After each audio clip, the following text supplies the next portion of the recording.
Salam anak-anak, selamat pagi.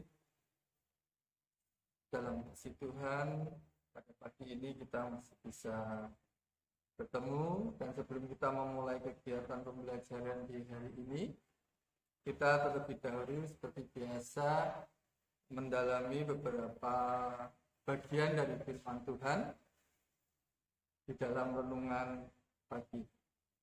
Sebelum kita mulai, kita akan datang kepada Tuhan, kita akan berdoa.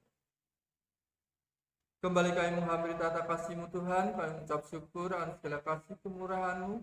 Kau telah berikan kasih anugerah-Mu di dalam setiap kehidupan kami sepanjang malam, ya Tuhan.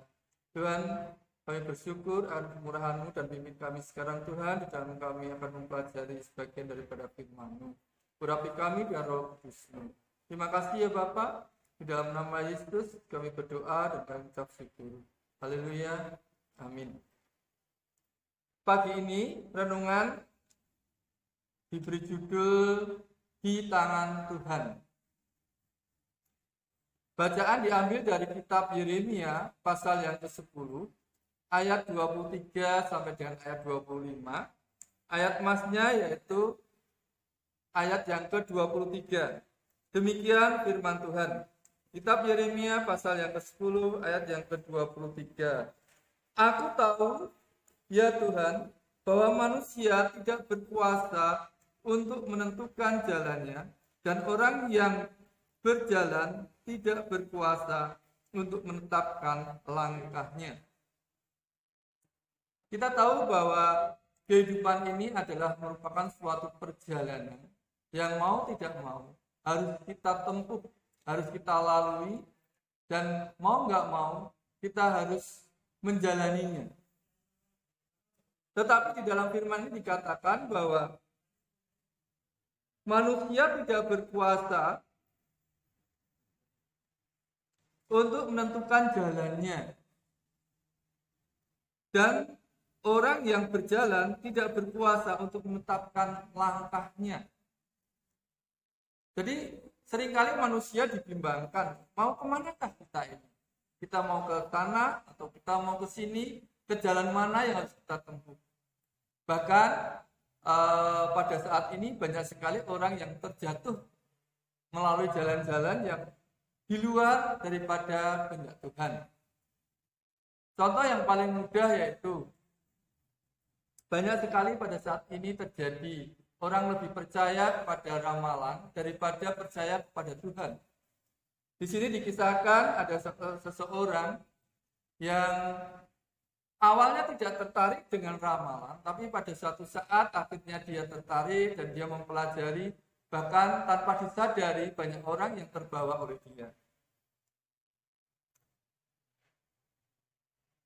Di dalam kehidupan ini, setiap manusia mempunyai jalannya sendiri, mempunyai keinginannya sendiri, tetapi yang perlu kita ingat bahwa Tuhan mengingatkan kepada kita bahwa kita harus senantiasa berjalan di dalam jalan Tuhan, di dalam pemeliharaan tangan kuasanya. Seperti apa yang tertulis di dalam Mazmur pasal yang ke-25 ayat yang ke-10.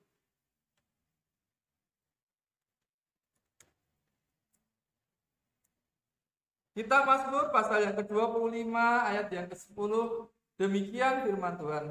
Segala jalan Tuhan adalah kasih setia dan kebenaran bagi orang yang berpegang pada perjanjiannya dan peringatan-peringatannya. Dalam ayat ini dikatakan bahwa segala jalan Tuhan adalah kasih dan setia dan kebenaran. Jadi pada pagi ini Bapak mengajak kita semua untuk kita mau sadar bahwa jalan yang benar adalah jalan di dalam Tuhan, jalan di dalam tangan Tuhan, jalan di dalam pimpinan tangan Tuhan. Karena di dalam ayat ini dikatakan bahwa jalan Tuhan adalah jalan kasih setia dan kebenaran. Dan kalau kita menuruti jalan Tuhan, maka kita tidak akan tersesat, kita tidak akan terbawa dengan hal-hal yang tidak baik, dengan hal-hal yang menurut kita baik, tapi belum tentu baik di hadapan Tuhan. Tapi pagi ini Tuhan ajarkan kepada kita untuk kita mau berpegang pada jalan yang benar, berpegang pada tangan Tuhan, yaitu jalan kebenaran dan penuh kasih setia. Di dalam Mazmur pasal yang ke-25, ayat yang ke-12 dikatakan, siapakah orang yang takut Tuhan? Kepadanya Tuhan menunjukkan jalan yang harus dipilihnya. Jelas di sini, supaya kita ada di dalam tangan Tuhan atau berjalan di dalam jalan Tuhan, maka kita harus menjadi orang yang benar. Orang yang benar salah satunya apa? Kita tidak ikut-ikutan dengan hal-hal yang tidak berkenan di hadapan Tuhan. Misalnya, tentang ramalan, tentang horoskop, dan sebagainya. Itu hal-hal yang tidak berkenan di hadapan Tuhan. Karena tanpa kita sadari, kalau kita percaya akan hal itu, berarti kita telah menduakan Tuhan. Bahkan hal itu akan mempengaruhi kehidupan iman kita. Tapi yang jelas di sini dikatakan, siapakah orang yang takut akan Tuhan? Kepadanya Tuhan menunjukkan jalan yang harus dipilihnya.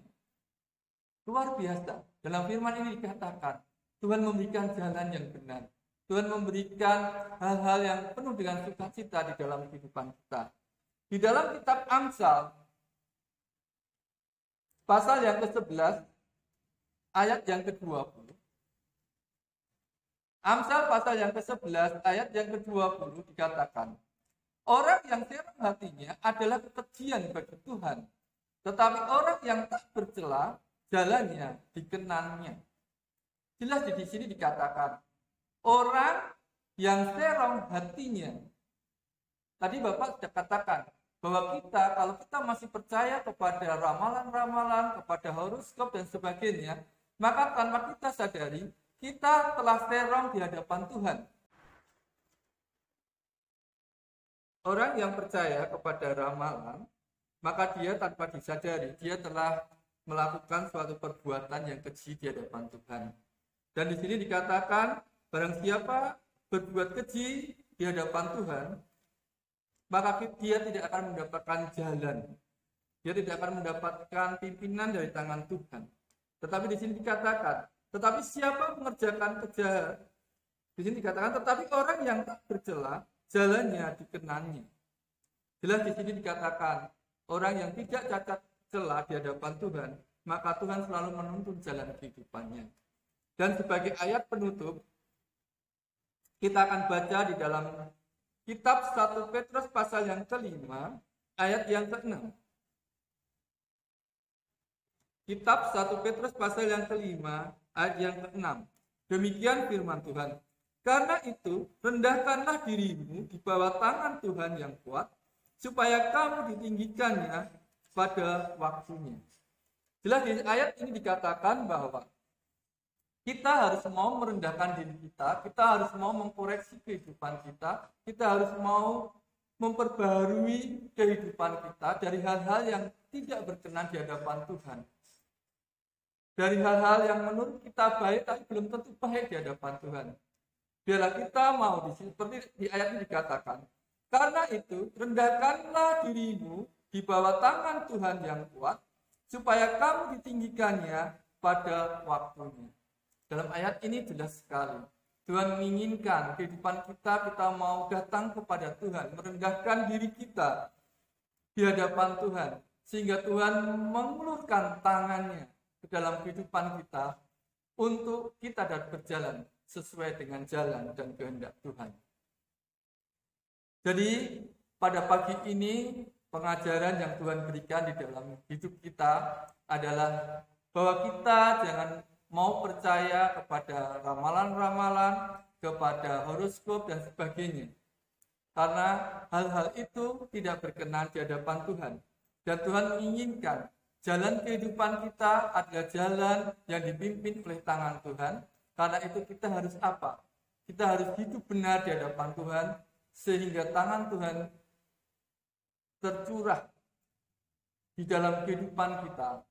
Tangan Tuhan yang memimpin kehidupan kita dengan segala kasih karunia-Nya. Dan kita ditinggikan karena kita selalu seturut dan berjalan pada jalan pimpinan daripada tangan Tuhan.